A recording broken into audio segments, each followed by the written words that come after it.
నమస్తే, నా పేరు రిజ్వాన్. నేను రియల్ ఎస్టేట్ కన్సల్టెంట్.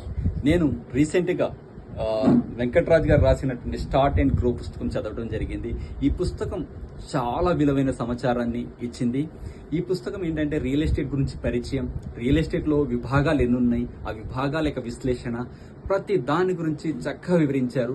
అలాగే మార్కెట్ గురించి విశ్లేషణ, అంటే ప్రతి మార్కెట్ ఎలా చేసుకోవాలి, మార్కెట్ అంటే ఎలా ఉంటుంది, ఆ మార్కెట్లో మనం ఎలా లాభపడాలి, ప్రతి విషయం కూడా చక్కగా వివరించారు. అలాగే పెట్టుబడులు ఎక్కడ పెట్టాలి, ఎక్కడ పెడితే ఎలా గ్రో అవుతాయి, అప్రిషియేషన్ రావడానికి పాయింట్లు ఏంటి అనేది చక్కగా వివరించారు. అలాగే ఫైనాన్స్ అండ్ ఫండింగ్ గురించి ఎలా తీసుకోవాలి, ఫండింగ్, అలాగే ఒక వెంచర్ చేయాలి అంటే ఫైనాన్స్ ఫండింగ్ ఎలా తీసుకోవాలి, డబ్బులు లేకపోతే కూడా వెంచర్ నుంచి ఎలా చేయాలో కూడా ఇందులో వివరించారు. అలాగే లీగల్ అండ్ రెగ్యులేటరీ గురించి చాలా చక్కగా వివరించారు. అంటే మనం ఒక ప్లాట్ కొనే ముందు లేదా ఒక ప్రాపర్టీ కొనే ముందు ఎలాంటి జాగ్రత్తలు తీసుకోవాలి, ఎలాంటి జాగ్రత్తలు తీసుకుంటే మనం సేఫ్గా ఉంటాము అనేది చాలా చక్కగా వివరించారు. అలాగే మార్కెటింగ్ సేల్స్ గురించి చాలా చక్కటి విశ్లేషణ చేశారు. అలాగే ఆ మార్కెటింగ్ సేల్స్ మనం చదివితే మనం ఓన్గా మనమే ఒక సిఆర్ఎం ద్వారా ఎన్ని లీడ్స్ని ఎలా జనరేట్ చేయవచ్చు, ఆ లీడ్స్ యొక్క క్వాలిటీ చెక్ చేసుకుంటూ మనం మరిన్ని సేల్స్ ఎలా చేసుకోవచ్చు అనే విషయాలు కూడా సోదాహరణంగా చాలా చక్కగా వివరించారు.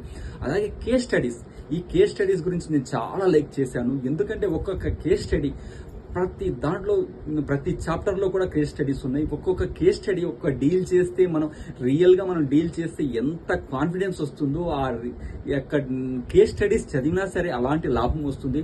కాబట్టి నేను రియల్ ఎస్టేట్ మిత్రులకు మరియు రియల్ ఎస్టేట్లో ఇంట్రెస్ట్ ఉన్న ప్రతి ఒక్కరికి ఈ పుస్తకం చదవాలని స్ట్రాంగ్గా రికమెండ్ చేస్తున్నాను. ఈ పుస్తక రచయిత శ్రీ వెంకట్రాజ్ గారికి, ఇలాంటి మంచి పుస్తకం రాసినటువంటి వెంకట్రాజ్ గారికి ధన్యవాదాలు తెలుపుకుంటూ, సార్ దగ్గర నుంచి మరిన్ని మంచి పుస్తకాలు రావాలని, ఆ పుస్తకాల ద్వారా రియల్ ఎస్టేట్ మిత్రులు లాభం పొందాలని నేను నమ్మే ఒకటే సూత్రం, లెర్నింగ్ ఉంటేనే ఎర్నింగ్ అనేది చాలా బాగుంటుందనేసి అదే విషయంగా ఈ పుస్తకంలో వివరించారు. కాబట్టి శ్రీ వెంకటరాజు గారికి థ్యాంక్స్ చెప్తూ మా మిత్రులందరికీ ఈ పుస్తకాన్ని చదవలసిందిగా మనవి చేస్తున్నాను. Thank you.